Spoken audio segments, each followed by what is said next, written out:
Scott Cranford, and this is the first video in a series of videos to help you understand the basic foundations of math when it comes to being a fire engineer. Now, for the purpose of this video, we're going to talk about pump discharge pressure, net pump discharge pressure, and all the components that go together to make it successful for you to be the engineer giving the appropriate amount of water to your crews. And why is that important? Whenever a fire attack crew goes in, attack 1, into division 1 side alpha, go left or right, hopefully that they've checked their nozzle pattern, they've flowed enough water so the engineer can set the pressure on the line. And if they have a GPM setting that's on that nozzle, that the engineer is giving the appropriate amount of PSI through that line to overcome the friction loss and what it takes to actually drive and power the nozzle that they're taking in with them. Now, with all that said, they've got the appropriate amount of water. It still depends on whether you're doing the appropriate tactics, as if that fire is going to become, under control and extinguished in a relatively quick amount of time. A big question in the fire service is, why do I need to know algebra? Why do I need to know the math behind being a good engineer?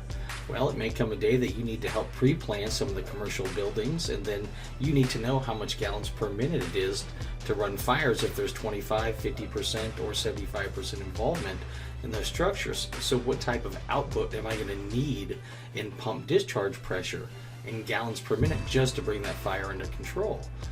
Other things, you may be on a specifications committee, and in doing that, as a part of that, you'll decide how many different orifices and lengths of hose, sizes of hose, master streams that may be outfitted for that particular apparatus, and you'll be able to lend good knowledge to that as you gain experience. And next, maybe this is going to help you develop your own custom pump chart, and maybe a rule of thumb card if you want to keep something smaller. And maybe at some point down the line that you could actually have a plate that's engraved that's there to help the engineers for their particular pump and apparatus. Not all apparatus are created equal. Different manufacturers and different levers and different knobs, different noises go along with it, and it can be very confusing in the heat of the moment. And there's going to be a troubleshooting video that we'll make at the very end of this video series that'll help you if you should run into a problem. As we look back here, let's get back to the simple side of this. We're just going to go over the simple formulas and not really go into too much detail about the math of it. Alright, let's look at the pump discharge pressure. The pump discharge pressure that we're pushing out on this side of the pump includes two big components: the total pressure loss along with the nozzle pressure. Now, in this portion here, the total pressure loss includes the friction loss of the line and the coefficients, elevation loss, that's plus or minus, so if we're going uphill we're going to need more PSI to push that water. If we're going downhill we'll need less PSI to push that water. And then of course appliance loss. So if I have a garden style lay for a hose deployment, and that's a larger diameter hose that splits off from an appliance into a 2 inch and 3/4 lines, or whatever you split those into, you'll be running your water through an appliance. And that's where it takes so much PSI to overcome that friction loss as you move water through the appliance. So all of that, the friction loss, the elevation loss plus or minus, plus your appliance loss equals your total pressure loss. Now let's talk about the other component that makes up what you're going to need for your pump discharge pressure, and that's your nozzle pressure. Now there are certain manufacturers out there that put out a nozzle, and they give you recommendations of what you should pump that nozzle at just for that nozzle, the associated pressure that's needed.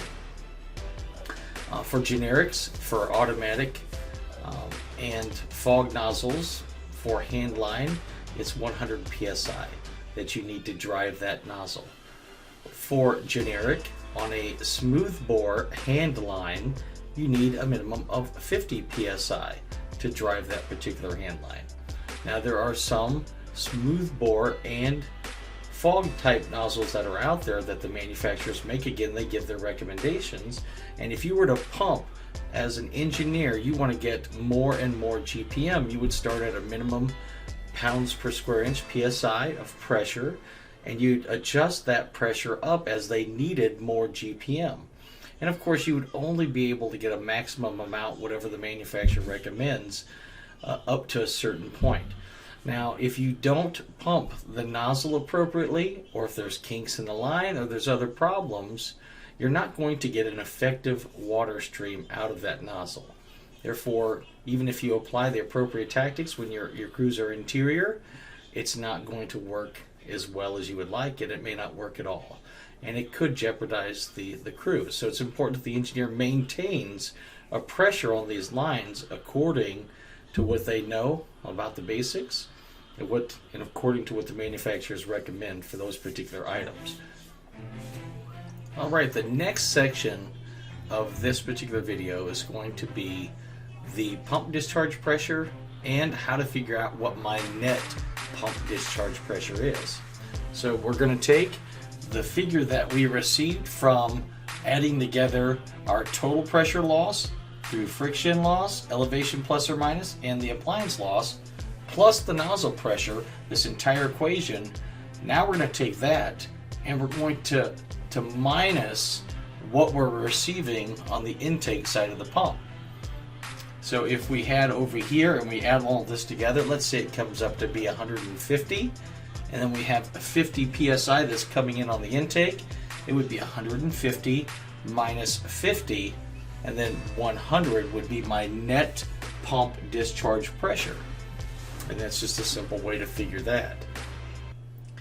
I hope that gives you a little better understanding of some of the basic components, that algebra is not too scary, that all we need to do from this point is figure out some of the components that go into figuring out what your pump discharge pressure is and how to figure out what your net pump discharge pressure is depending on what your intake is. Again, two sides of the pump, water coming in, and of course what we want to send out through our pump discharge pressure to those who are going interior on attack.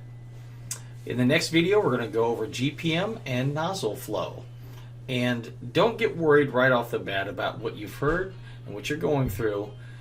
Each of the videos that follow this first video will be broken down and will be specific to helping you understand a little bit better with each video how all of this comes together. Thank you for your time, and I hope you enjoyed the lesson.